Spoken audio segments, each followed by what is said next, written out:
நன்றி. இந்த வாய்ப்பு கொடுத்த தேவாதி தேவனுக்கு உள்ளத்தின் ஆழத்திலிருந்து நன்றி செலுத்துகிறேன். இன்னைக்குமே நம்ம செய்தியின் தலைப்பு வந்து கில்கால்.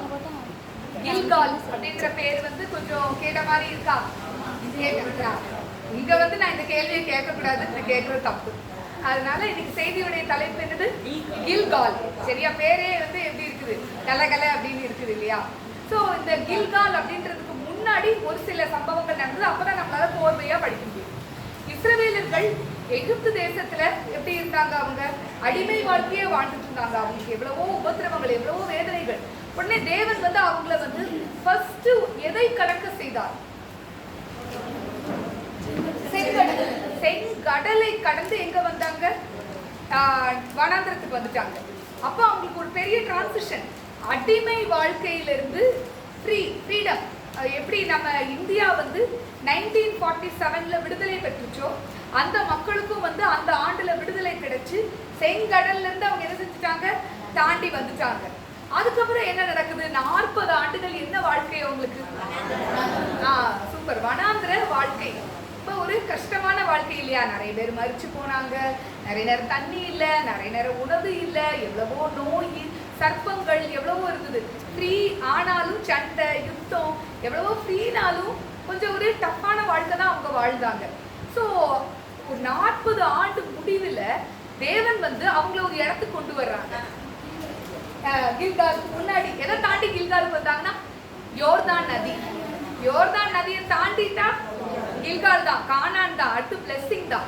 ஸோ அந்த யோர்தான் நதியில கொண்டு எடுத்துக்கிடுவோம் நம்ம. யோசுவா 3வது அதிகாரம் 15வது வசனம். யோர்தான் அறுப்பு காலம் முழுவதும் கரை புரண்டு போம் வெட்டியை சுமைக்கிற ஆசாரியர்கள். யோர்தான் அறுப்பு காலத்துல எப்படி இருக்குமா? யோர்தான் வந்து அந்த நேரத்துல அவங்க கரெக்டா அந்த இடத்துக்கு வர்ற நேரம் என்ன டைம்னா அறுப்பு காலம். யோர்தான் எப்படி போகுமா? கரை புரண்டு போகுமா. முதல்ல இருந்தது என்னது? செங்கடல் வந்து கடல். ஆனா ஆறு வந்து என்னது? ஓடிட்டு இருக்கும். ஆறு வந்து வத்தி போகும். நான் வந்து இன்னைக்கு பைபிளை எடுக்கும் போது ஆறு வற்றும் அப்படின்றதுக்கு என்ன வசனம் சொல்லலாம்னு முதல்ல யோசிச்சேன். அதுக்கப்புறம் அப்படியே அதை விட்டுட்டேன். ஆனா இன்னைக்கு ஜீவாக்கா வாசிச்ச இதுல வந்து 452வது பக்கம் முதல் வசனத்துல அந்த ஆறு எப்படி இருந்ததா? வற்றி போய் இருந்தது. அந்த நேரத்துல மழையே என்ன செய்யல, பெய்யல. அப்ப நம்மளா இருந்தோம்னா என்ன சொல்லுவோம் காட் கிட்ட? நீங்க எங்களை வந்து கரை புரண்டு ஓடுது அறுப்பு காலத்துல, நீங்க கொஞ்சம் வெயிட் பண்றோம். நாங்க இத்தனை வருஷம் 40 வருஷம் இப்படியே சுத்திட்டோம் வனாந்திரம் முழுசும். இந்த இடம் கொஞ்சம் செழிப்பா தான் இருக்குது, யோர்தான் நதி நல்லா இருக்குது, இங்க ஒரு டென்ட்டை போட்டு நாங்களாம் படுத்துக்கிடுறோம், கொஞ்சம் தண்ணி குறைஞ்ச உடனே நாங்க போறோம். நான் கண்டிப்பா இந்த மாதிரி ஐடியாலாம் கொடுக்குறேன் இல்லையா? கண்டிப்பா நம்ம மூளையை வந்து கொஞ்சம் என்ன செஞ்சிடறோம்னா கொஞ்சம் ஓவரா யூஸ் பண்ணி நம்மளே காடுக்கு வந்து என்ன செஞ்சிடறோம்? ஐடியா கொடுத்துருவோம். ஆமா, அப்போ அந்த ஐடியா மணின்னு சொல்லுவாங்க இல்லையா? அப்படியே ஐடியா கொடுத்துரும். ஆனா காட் வந்து அதை விரும்புறது இல்லை. ஆனா யோசுவா என்ன சொல்றாரு? எனக்கு இருக்கிற மூளை வந்து இவ்வளோண்டு. ஆனா யோசுவாக்கு அப்ப 80க்கு மேல. அப்ப அவருக்கு எவ்வளவு அறிவு இருக்கும். ஆனா அது எதையுமே அவர் கேட்கறது கிடையாது. சொன்னாரா உடனே ரைட் அப்படியே முன்னாடி போயிடுறாரு. அடுத்து நம்ம வாசிப்போம் யோசுவா 3:15. யோர்தான் அறுப்பு காலம் முழுவதும் கரை புரண்டு போம் வெட்டியை சுமைக்கிற ஆசாரியர்கள் கால்கள் தண்ணீரின் ஓரத்தில் பட்ட உடனே மேலிருந்து ஓடி வருகிற தண்ணீர் நின்று சார்தானுக்கு அடுத்த ஆதாம் ஊர் வரைக்கும் ஒரு குவியலாக குவிந்தது. ஒரு குவியலா என்ன செஞ்சிருச்சான்? குவிஞ்சிருச்சான். இங்க வந்து எப்படின்னா செங்கடல்ல வந்து நடுவுல ஓப்பனிங் இருக்குது. ஆனா இங்க அப்படி கிடையாது. உங்களுக்கு தெரியும், ஒரு இடத்துல இருந்து பாஞ்சி வரும். ஸோ எந்த இடத்துல இருந்து அது தொடங்குதோ அங்கேயே காட் என்ன செஞ்சிடறாரு? ஸ்டாப் பண்ணிடுறாரு. பண்ணி அப்பொழுது ஜனங்கள் எரிகோவுக்கு எதிரே கடந்து போனார்கள். 17 நான் கீழே வாசிக்கிறேன். தரையில் காலூன்றி நிற்கும் போது இஸ்ரவேலர் எல்லாரும் தண்ணீரற்ற உலர்ந்த தரை வழியாய் கடந்து போனார்கள். ஹல்லேலூயா. கரை புரண்டு என்ன செஞ்சுட்டு இருக்கு? ஓடிட்டு இருக்குது. ஆனாலும் அந்த இடத்துல வந்து தேவன் அவர்களை கடக்க செய்தார். வாசிப்போம் 4வது அதிகாரம் 19வது வசனம். யோசுவா 4:19. இந்த பிரகாரமாக முதல் மாதம் 10ஆம் தேதியிலே ஜனங்கள் யோர்தானிலிருந்து கரையேறி எரிகோவுக்கு கீழ் எல்லையான கில்காலிலே பாளையம் இறங்கினார்கள். கில்கால் வந்துட்டா நேரா அவங்க என்ன செய்யறாங்க? யோர்தானை தாண்டுறாங்க, கில்கால்ல வந்துட்டாங்க. இந்த கில்கால் அப்படின்ற ஒரு இடம் ரொம்ப ஃபேமஸான ஒரு இடம். இந்த இடத்துல 3 முக்கிய சம்பவங்களை தேவன் இஸ்ரவேலர்கள் மத்தியிலே அவர் செய்கிறார். அது ஒண்ணா என்ன நம்ம படிப்போம். முதல் சம்பவம் கற்புவியல். வாசிப்போம் யோசுவா 4:20.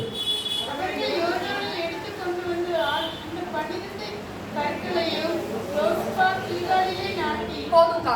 என்ன சொல்றாரு காட் அப்படின்னா, அதாவது இப்போ தண்ணிக்குள்ள இருந்து நம்மளால கடல்ல இருந்து உள்ள இருந்து ஒரு ஜாமானை நம்ம எடுக்க முடியாது. கடலுக்கு போறோம், கடற்கரைக்கு போறோம், பிள்ளைங்க என்ன செய்யும் அப்படின்னா கரை ஒதுங்கி வருகிற சிப்பியை என்ன செய்யும், கொண்டு வரும். கொண்டு வந்து நாங்க எங்க போனோம், பீச்சுக்கு போனோம், கடற்கரைக்கு போனோம் அப்படின்ட்டு நம்ம எல்லாத்தையும் அந்த சிப்பியை என்ன செய்வாங்க, அந்த பிள்ளைகள் காட்டுவாங்க. எதுக்கு அப்படின்னா நம்மலாம் வந்து நம்பணும். அதுக்கப்புறம் அந்த பிள்ளைகள் வந்து அதை ஞாபகமா என்ன செய்யும்னா ஒரு இடத்துல போட்டு வைக்கும். எங்க அப்பா அம்மா என்னைய பீச்சுக்கு கூட்டிட்டு போனாங்க, நான் அங்க விதவிதமான சிப்பி எல்லாம் கலெக்ட் பண்ணேன். ஸோ காட் என்ன சொல்றாரு அப்படின்னா, இந்த யோர்தான் நதி வந்து அறுப்பு காலத்துல இது வட்டி போகிறதுக்கு வாய்ப்பே கிடையாது. நீங்க 12 கோத்திரத்துக்கு 12 பேரு உங்க தோள் மேல சுமக்கிற அளவுக்கு கல்ல நீங்க எடுத்து கொண்டு வந்து அதை கற்பூயலாக வைங்க அப்படின்றாங்க. மக்கள் அதை அப்படியே செய்யறாங்க. எதுக்கு அப்படின்னு சொல்றாரு 21ல.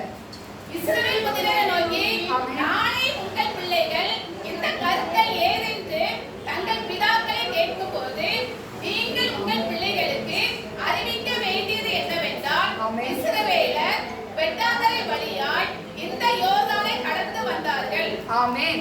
அப்போ அறிவியுங்கள், தேவனுடைய அதிசயங்களையும் அற்புதங்களையும் உங்கள் பிள்ளைகளுக்கு அறிவிக்க வேண்டும் என்று தேவன் விரும்புகிறார். அப்போ நிறைய நேரம் வந்து நம்ம லைஃப்ல நம்ம பிள்ளைங்களுக்கு நம்ம எதை அறிவிக்கிறோம் அப்படின்னா, இவங்க என்னை இப்படி பண்ணிட்டாங்க, அவங்க என்னை இப்படி பண்ணிட்டாங்க, அதை அறிவிக்கிறதுல நம்ம என்ன செய்வோம், ரொம்ப ஆர்வமா இருப்போம். ஒரு 2-3 நாள் முன்னாடி ஒருத்தவங்க சொன்னாங்க, ஒரு ஹஸ்பண்ட் வந்து கல்யாண ஆல்பமா பார்த்துட்டு இருந்தாங்க. அவங்களுக்கு கல்யாணம் ஆகி ரொம்ப வருஷம் ஆயிட்டு. உடனே என்ன பார்த்துட்டு இருக்கீங்க, நம்ம கல்யாண ஆல்பத்தை பார்த்துட்டு இருக்கேன். ஐயோ அதை பாத்துறாதீங்க, அந்த ஆல்பத்தை நினைச்சாலே எனக்கு ஒரு மாதிரி இருக்குது.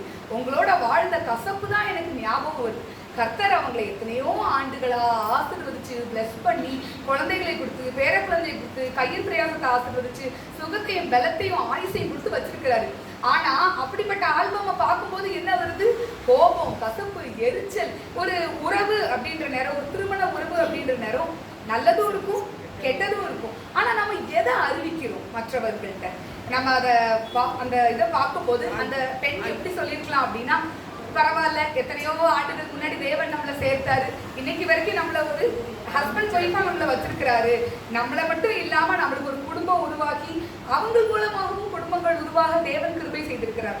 இப்படினால நம்ம சொல்லணும். அப்ப தேவன் சொல்றாரு, இப்ப வந்து எப்படி அன்னைக்கு அந்த போட்டோ எல்லாம் கிடையாது இல்லையா, அப்பெல்லாம் அந்த கல்லு தான். அப்ப அந்த கல்லை பார்க்கும் போது எல்லாம் காட்ஸ் குட்னஸ், காட்ஸ் மிரக்கிள்ஸ் நமக்கு ஞாபகம் வரணும். அதே போல இன்னைக்கு நம்ம வீட்டுல என்ன செஞ்சிருக்கோம், ஒரு போட்டோவை, ஒரு கல்யாண போட்டோவை நம்ம தொங்க போட்டிருக்கோம், பிள்ளைகள் பேபி போட்டோ போட்டிருக்கோம். அப்ப அதெல்லாம் பார்க்கும்போது நமக்கு எப்படி இருக்கணும், ஒரு குழந்தையா இருக்கும், இன்னைக்கு பிள்ளை வளர்ந்து நிற்கும். இப்ப அந்த பேபி ஸ்டேஜ்ல இருந்து என் தேவன் என் பிள்ளைய வளர்த்து கொண்டு வந்திருக்காங்க.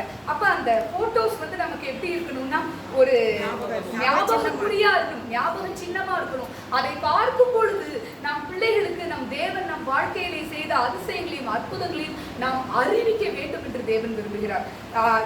இதுல எனக்கு ரொம்ப ஒரு பிடிச்ச ஒரு வசனம், யோசுவால இல்லை உபாகமம்ல 6 எடுத்துக்கோங்க. உபாகமம் தான்.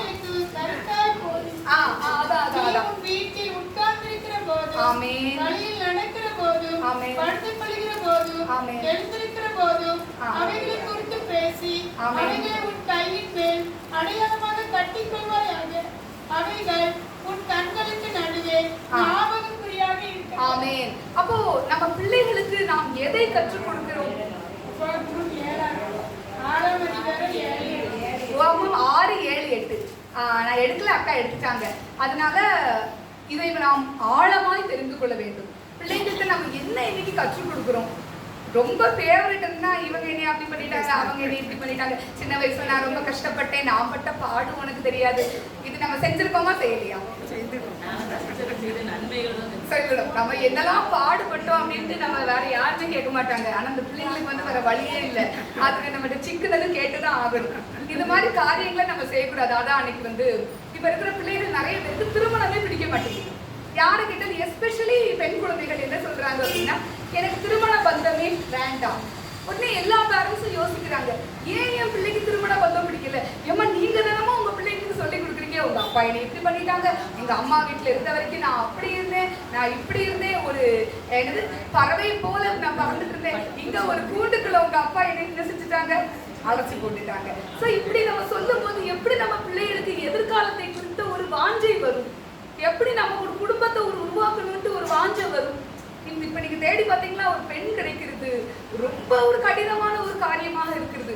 இதுக்கு பேரண்ட்ஸா இருக்கிற நம்மளும் வந்து ஒரு சின்ன ஒரு பார்ட் நம்ம பிளே பண்றோம். அப்போ அதை தாண்டி உங்கள் கணவன்மார்களை பற்றி ஒரு சில நல்ல காரியங்களை சொல்ல நம்ம எஃபர்ட் எடுக்கணும். உங்க அப்பா என்னை நல்லா வச்சுக்கிடுவாங்க அப்படின்ட்டு நம்ம வந்து கண்டிப்பா ஹஸ்பண்ட்ஸை வந்து நம்ம குறைச்சு பேசுறதுனால நம்மளே நமக்கு வெடி வைக்கிறோம் அப்படின்ற ஒரு காரியம்.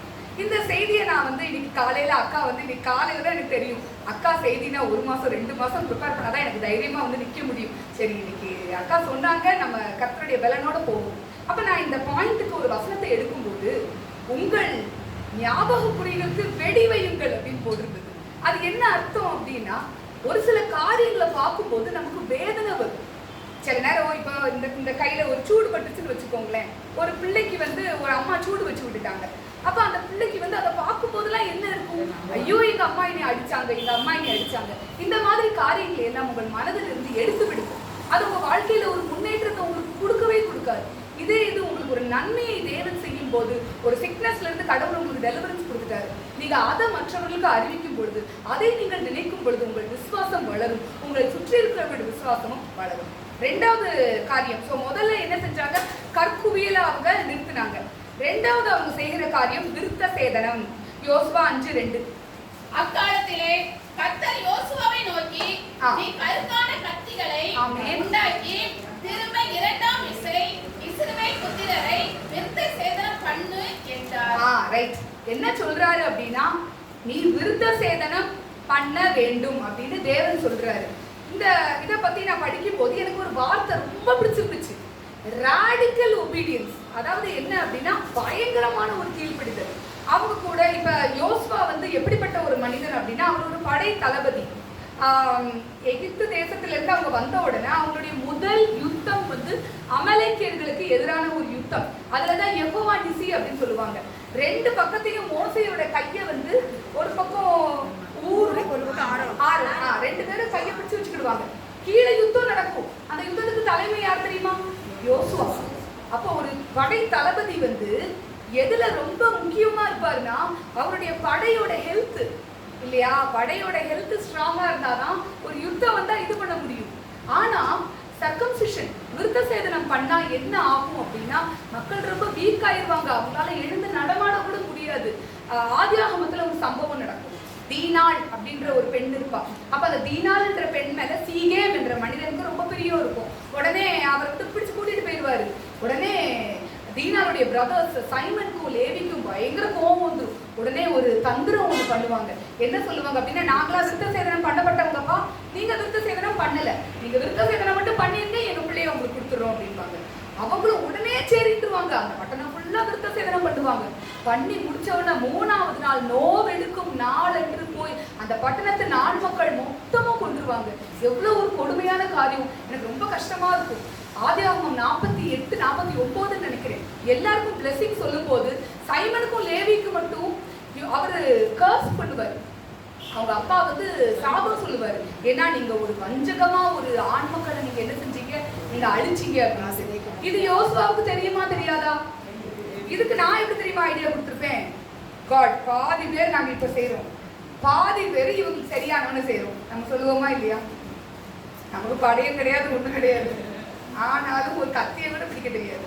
ஆனா நான் ஐடியால நம்ம எப்படி செய்வோம், கரெக்டா கொடுப்போம். ஆனா யோசுவா அந்த நாளிலே அத்தனை பேருக்கும் விருத்த சேதனம் செய்யறாரு. இது பேர் வந்து என்னன்னா ராடிக்கல் ஒபீடியன்ஸ். ராடிக்கல் ஒபீடியன்ஸ் அப்படின்னா பயங்கரமான கீழ்ப்படிதல். யாராலையும் இது செய்ய முடியாது. ஆனா அந்த நாளிலே யோசுவாவின் தலைமையிலே அத்தனை பேருக்கும் விருத்த சேதனம் செய்யப்பட்டது. விருத்த சேதனம் செய்யப்பட்டு எதுக்காக விருத்த சேதனம் செஞ்சாங்க அப்படின்னா, அந்த 40 வருஷம் அவங்க விருத்த சேதனம் செய்யல, அந்த எகிப்தோட அதை நின்றுட்டாங்க. அதனால மொத்தமா அவங்க செய்யறாங்க. யோசுவா 5:9. யோசுவாவை நோக்கி, ஆமென், இந்த எகிப்தியன் நிந்தையை ஆமென், உங்கள் மேல் இராதபடிக்கு ஆமென், உருட்டி போட்டேன் என்றார். அதனால் அந்த ஸ்தலம் பின்னாக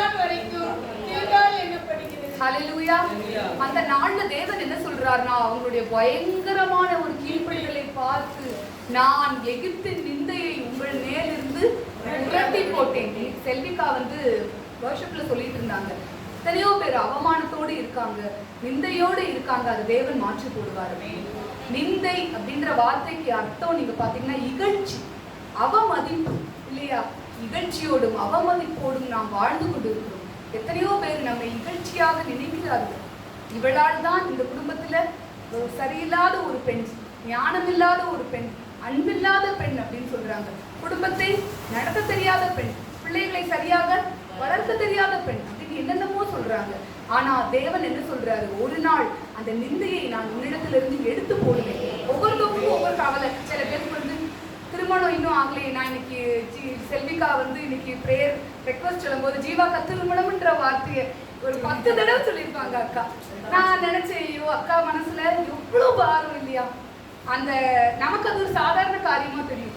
ஆனா அதன் வழியை நடந்து செல்லும் தாய் தகவனுக்கும் அந்த பர்டிகுலர் பிள்ளைக்கும் எவ்வளவு கஷ்டமா இருக்கும். பாக்குறவங்க எல்லாரும் என்ன செய்வாங்க, கேட்பாங்க, இன்னும் பாக்கலையா, கல்யாணம் முடிஞ்சவொடனே என்ன கேட்பாங்க, குழந்தை இல்லையா? அதெல்லாம் என்னது, நிந்தை தானே, எவ்வளோ ஒரு நிந்தை. எனக்கு இதை எடுக்கும் போது நகோமி ஞாபகம் ரொம்ப வந்தது. மோவாப்ன்ற தேசத்துக்கு பிழைப்புக்காக சென்ற பெண் நகோமி. நகோமி கணவர் 2 பிள்ளைகள் போறாங்க. நகோமின்னா என்ன அர்த்தம்னா பிளசன்ட், இனிமை அப்படின்னு அர்த்தம்.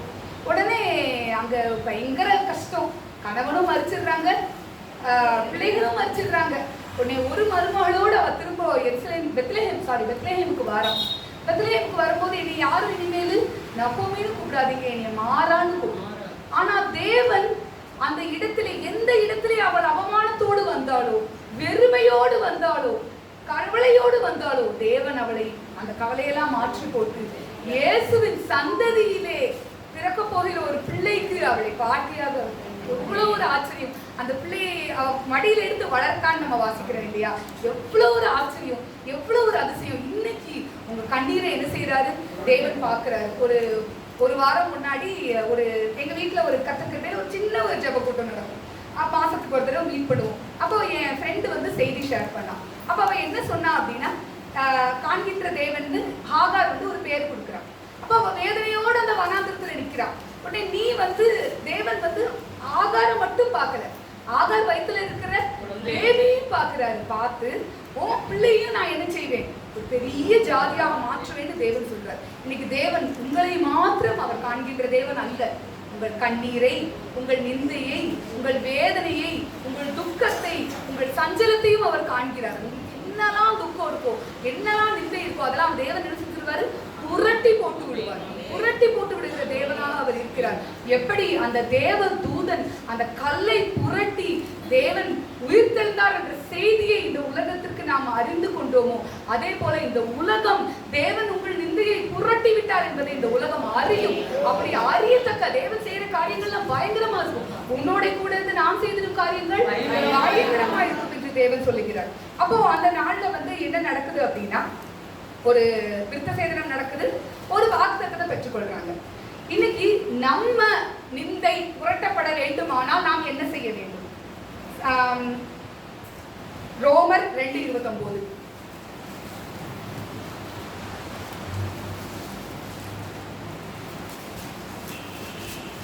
உள்ளத்திலே யூதனானவனே யூதன், ஆமென், எழுத்தின்படி உண்டாகாமல் ஆமென், ஆவியின்படி இருதயத்தில் உண்டாகும், ஆமென், விருத்த சேதனமே விருத்த சேதனம், ஹல்லேலூயா, இப்படிப்பட்டவனுக்குரிய புகழ்ச்சி ஆமென், மனுஷராலே அல்ல ஆமென், தேவனாலே உண்டாயிருக்கிறது. ஹல்லேலூயா.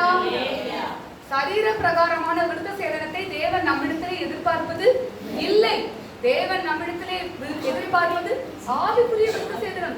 இருதயத்திலே ஒரு விருத்த சேதனத்தை தேவன் விரும்புறாரு. நம்ம எல்லாருமே நம்ம லைஃப்ல ஒரு சேஞ்ச் வரணும் அப்படின்னு நம்ம நினைக்கிறோம். ஆனா எப்படி அந்த விருத்த சேதனத்துல வந்து அந்த நுனித்தோல் எப்படி வெட்டி வீசப்படுகிறதோ, நம்மில் இருக்கின்ற பாவங்கள், அக்கிரமங்கள், குறைகள், குற்றங்களை நாம் வெட்டி தகர்த்து எரிய வேண்டும் என்று தேவன் விரும்புகிறார்.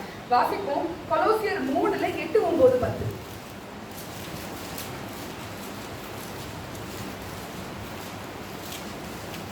கொலோசியர் 3வது அதிகாரம். கோபமும் மூர்க்கமும் ஆமென் ஆமென் ஆமென்.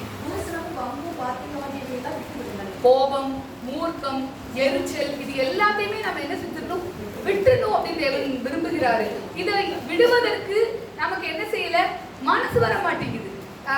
என்னோட ரிலேஷன் ஒருத்தவங்க ரொம்ப க்ளோஸ் ரிலேஷன், யாரையா திட்டிகிட்டே இருப்பாங்க.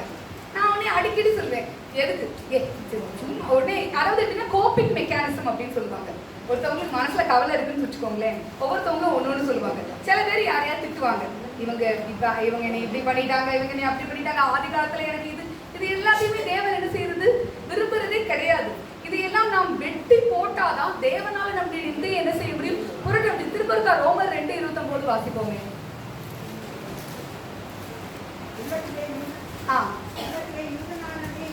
ஆமென் ஆமென் ஆமென். தேவனாலே உண்டாகிற புகழ்ச்சி எவ்வளவு மேன்மையான புகழ்ச்சி. நீங்க உங்களுடைய இருதயத்தை வந்து ஒவ்வொரு நாளும் கர்த்தருக்கு பிரியமாய் அந்த இருதயத்தை நீங்க வணையும் பொழுது உங்களுக்கு புகழ்ச்சி யாற்றிருந்து வரும், தேவனிடத்துல இருந்து வரும். செல்வியக்கா சொன்னாங்க, களிமண்ணா நம்ம கர்த்தருக்கு முன்னாடி நிக்கிறோம், அப்படியே நம்ம இருக்கக்கூடாது. ஒவ்வொரு நாளும் அந்த களிமண் என்ன செய்யணும், வணையப்படணும். ஜெய்சில் பிரதர் வந்து ஒரு கதை சொல்லுவாரு, எனக்கு ரொம்ப பிடிக்கும். நான் சொல்லியிருக்கேன்னு தெரியல. 3 களிமண் இருந்துச்சான். அதுல முதல் களிமண்ணை மிதிச்சு இது பண்ணாங்களா, அது உடனே கத்துச்சான், ஐயோ எனக்கு வலிக்குது அப்படின்னு. ஐயோ இது எனக்கு கொஞ்சம் கூட வலியே தாங்க மாட்டேங்குது அப்படின்னு சொல்லிட்டு ஒரு கழனி தண்ணி தொட்டி, அது வந்து உங்களுக்கு ரொம்ப அழகுலாம் தேவையில்லை பார்த்தீங்களா, டப்புன்னு ஒரு ஷேப்பை உருவாக்கி வச்சுட்டாங்களாம். அது வந்து எங்க போயிடுச்சா, ஒரு மாட்டு கொட்டையில போய் ஆடு மாடுலாம் அதுல தண்ணி பிடிச்சிச்சான். அடுத்து 2வது களிமண்ணை வணைஞ்சாங்களாம். அது வந்து எப்படியா கொஞ்சம் வலி தாங்குச்சான்.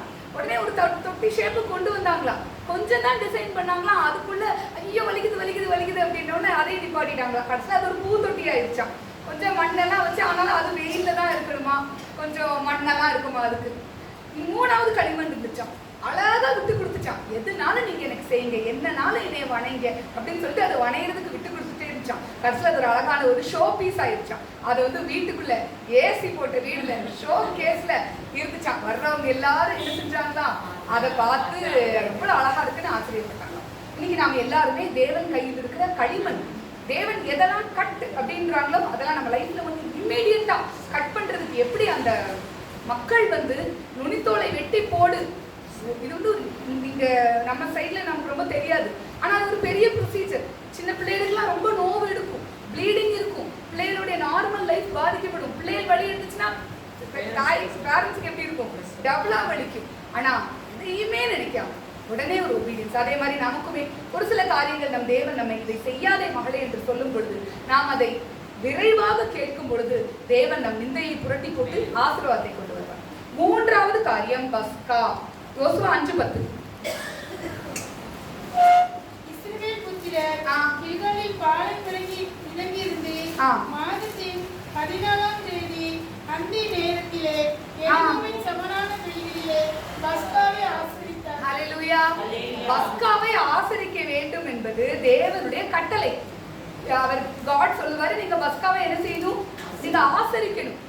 நம்ம வந்து அவங்க இப்பதான் என்ன செஞ்சிருக்காங்க, எரிகோவை தாண்டி வந்திருக்காங்க, பஸ்காவை ஆசரிக்கணும்னா நிறைய திங்ஸ்லாம் வேணும், ஆனா இதுதான் விட்டுருவோமா இந்த வருஷம் அப்படின்னு நினைப்பாங்க இல்லையா. ஆனா அவங்க என்ன செஞ்சாங்க, கரெக்டா ஆசரிச்சாங்க. இந்த வருஷம் ஆசனம் வந்து சண்டே, அதனால நான் என்ன செய்யல, அட்டென்ட் பண்ணேன். என்னது எக்ஸ்கியூஸ் என்னது சண்டே அப்படின்னு நானே சொல்லி ஆசனத்துக்கே வரல. சாப்பாடு சாப்பிட்டாச்சு, ஆனா ஆலயத்துக்கு என்ன செய்யல, வரல. ஆனா அந்த மக்கள் நம்ம இவ்வளவு டிராவல் பண்ணியிருக்கோம், இப்பதான் விருத்த சேதனம் பண்ணியிருக்குது, நோ எக்ஸ்கியூஸ். காடோட கமாண்டை ஃபாலோ பண்றதுல யோசுவாவும் அந்த மக்களும் போல பெர்ஃபெக்ட் வேற யாருமே கிடையாது. அடுத்து நடக்கிற காரியங்கள் ரொம்ப ஆச்சரியமா இருக்கும். 11 வாசிங்களேன். பஸ்காவின் மறுநாளாகிய அவர்கள் தேசத்தினுடைய புளிப்பில்லாத அப்பங்களையும் சுட்ட கதிர்களையும் புசித்தார்கள். ஹல்லேலூயா. இத்தனை நாள் வனாந்திர வாழ்க்கை, வனாந்திரத்துல ஏதாவது முளைக்குமா, ஒண்ணும் முளைக்காது. ஆனா இங்க வர்றாங்க, நீங்க உங்க கண்ணு முன்னாடி நீங்க எல்லாரும் உங்க மைண்டுக்குள்ள கொண்டு வந்துருக்கோம். எத்தனை லட்சம் ஜனக்கூட்டம் இருப்பாங்க, என்ன இருந்துச்சா, கார்ன் ஃபீல்டு, இது சோள கதிர் எப்படி இருக்கும், சோள கதிர் பார்த்திருக்கீங்களா, அப்படி ஹைட்டா இருக்கும், கிரீன் கலர்ல இருக்கும் இல்லையா, அந்த மஞ்சள் இப்படி பச்சையும் மஞ்சளுமா அப்படி இப்படி இருந்துச்சுன்னா எப்படி? அதனாலதான் அறுவடை காலத்துல வந்திருக்கிறாரு. இதே ஏன் ஐடியா அப்படி வந்திருந்தா ஒண்ணும் கிடைக்காது. காட்ஸ் கர்த்தரோட பிளான் இருக்கு பாத்தீங்களா, அது பெஸ்ட் பிளான். அப்படி வர்றாங்க, அப்படி யோசிச்சு பாருங்களேன், மக்களுக்கு தாண்டி வர்றாங்க, அப்படி சோள இதா இருக்குது, பார்க்க எவ்வளவு அழகா இருக்கும். அதுல பாதி பிள்ளைகளுக்கு சோளமா என்னன்னே தெரியாது, எல்லாம் மண்ணா சாப்பிட்டு வளர்ந்த பிள்ளைகள். உடனே அவங்களுக்கு எவ்வளவு ஹாப்பியா இருக்கும். உடனே அவங்க என்ன செய்யறாங்க அப்படின்னா, அதை எல்லாத்தையும் எடுத்து என்ன பண்றாங்கன்னா, புளிப்பில்லாத அப்பங்களையும் சுட்ட கதிர்களையும் புசித்தார்கள். அவங்க எங்க அப்பா வந்து குல்பர்கால படிச்சாங்க. அப்ப அந்த சைட்ல எல்லாம் கொஞ்சம் ஏழ்மை நிறைய இருக்கும், கோதுமைலாம் அவங்களால வாங்க முடியாது. அதனால அவங்க என்ன செய்வாங்கன்னா, இந்த சோளத்துலதான் சப்பாத்தி சுட்டு சாப்பிடுவாங்க.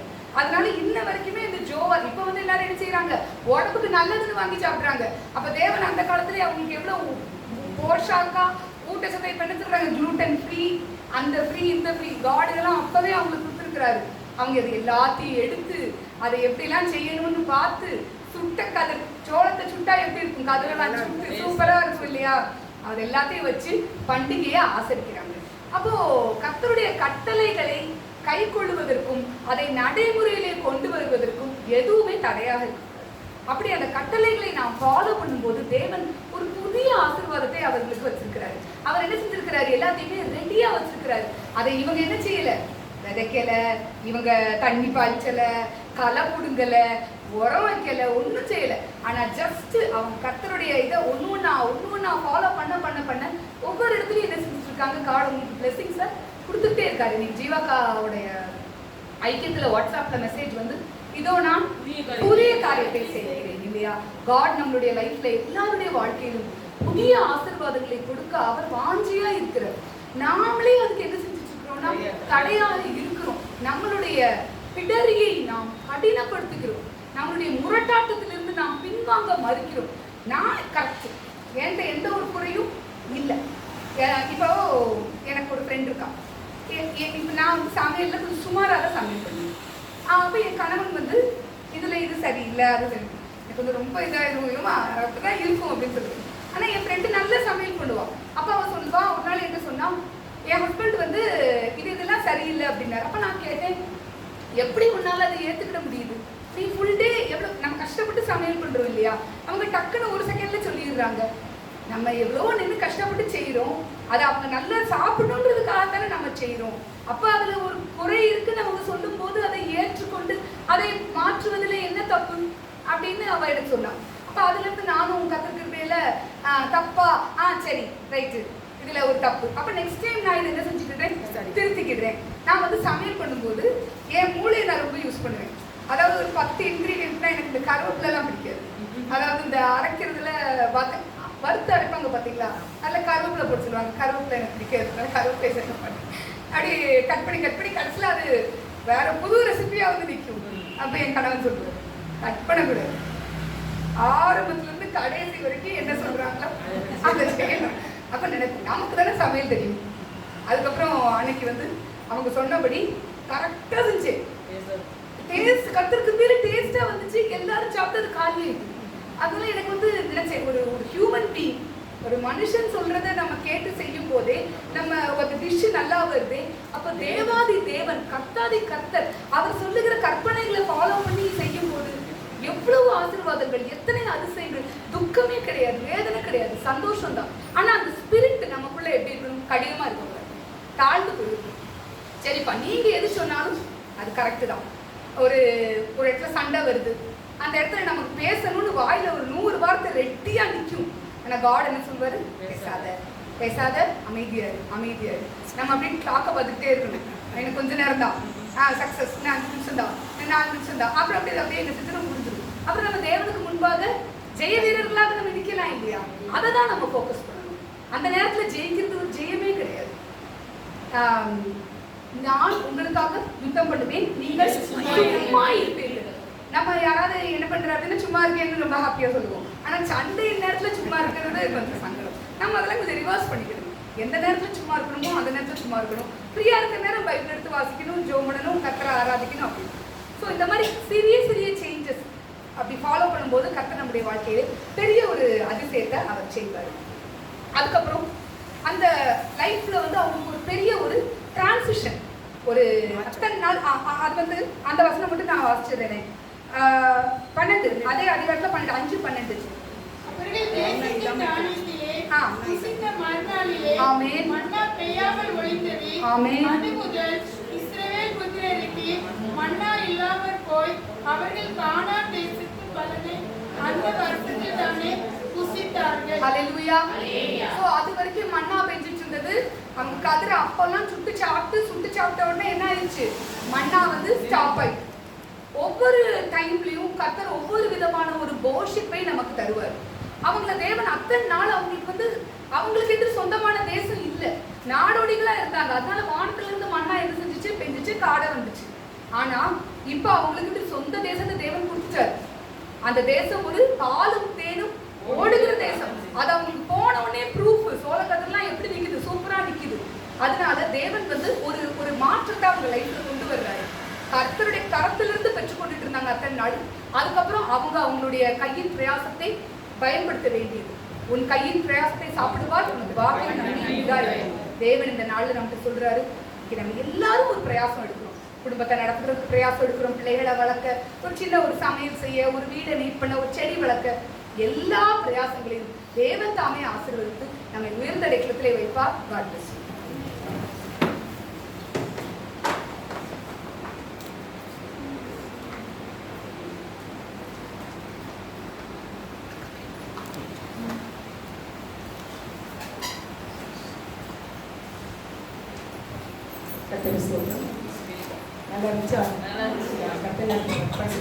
இதே பாதையில நம்மை நடத்தி மண்ணா ஒழிந்தது போல நம்முடைய பிரச்சனைகள் ஒழிந்து போகும். புதிய காரியம் நடக்கும். கவலைப்படாதீங்க, சோர்ந்து போன முதலோடு இருக்காதீங்க. எல்லாம் இறந்து போனதெல்லாம் கிடைக்கும். கந்த வெற்றியை நிச்சயமாய் தருவாங்க. எப்படி அவங்க சோளக்கதிரை பார்த்த உடனே அவங்களுக்கு எப்படி இருக்கும்? ஆச்சரியமா இருக்கும். சோளக்கதிரை ரெட்டு இருக்குல்ல, ரெட் கலர் பார்த்துட்டீங்கன்னா மஞ்சள் இருக்கு, ரெட் கலர்லையும் பார்க்கலையோ? அதுவும் நல்லா இருக்கும். பார்த்துட்டியா? நல்ல சோப்பு அந்த மாதிரி பாருங்க. நமக்கு தேவை அந்த மாதிரி ஆசீர்வாதத்தை ஸ்தோத்திரம். நேசிக்கிற எங்கள் நல்ல தகப்பனை தம்மை துதிக்கிறோம், தமக்கு நன்றி செலுத்துகிறோம். உங்களை தாழ்ப்புறமப்பா, எங்களுக்காக நீர் கொண்டு வந்த இந்த நல்ல இந்த கான், அந்த புது கான் எங்களுக்கு நீர் கொடுத்திருக்கிறேன். அதற்காக உங்களுக்கு ஸ்தோத்திரம். சக்தி உள்ள ஒரு போஸ்டர் அந்த இந்த வார்த்தையை நீர் தருவதற்கு இந்த தாயின் கட்டளுக்கு நான் வரும் முன்னாலே இங்கே வந்திருக்கிற இன்றைக்கு இங்கே வந்திருக்கிற யாவரும் நாங்கள் எங்கள் அம்மா வயிற்றுலேருந்து எங்கள் கட்டலுக்கு வர்றதுக்கு முன்னாலே எங்களுக்கு நீர் ஆயத்தம் பண்ணி இந்த மகளை ஆண்டுகிற இந்த விருதுநகர்ல இருந்து இங்கே கொண்டு வந்து இந்த செய்தி இன்னைக்கு தந்ததுக்காக நன்றி செலுத்துகிறோம். எனக்கு விரோதமான நாங்கள் கஷ்டப்பட்டு சாப்பிட்ட அந்த மண்ணா ஒரு நாள் ஒளிந்தது, இல்லாமல் போயிடுச்சு. புதிய காரியத்தை கண்டோம். அப்படி போல வந்திருக்கிற தம்பி பிள்ளைகள் எங்கள் எல்லாருக்கும் நீர் அதிசயமான புதிய காரியத்தை நீங்கள் செய்ய போறதுக்காக நன்றி.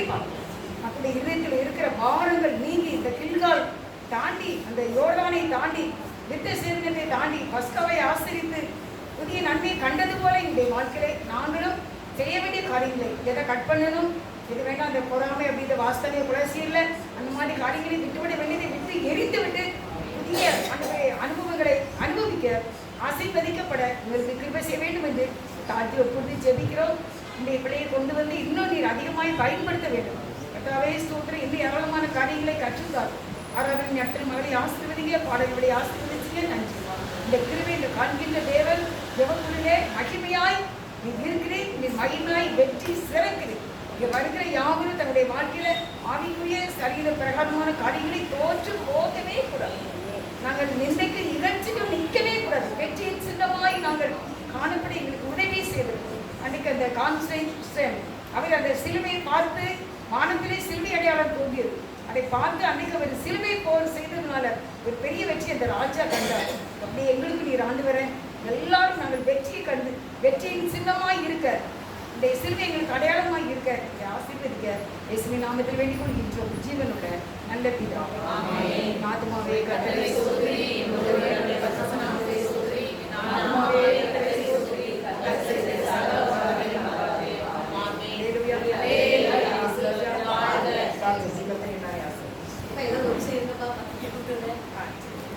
சொல்லிருங்க.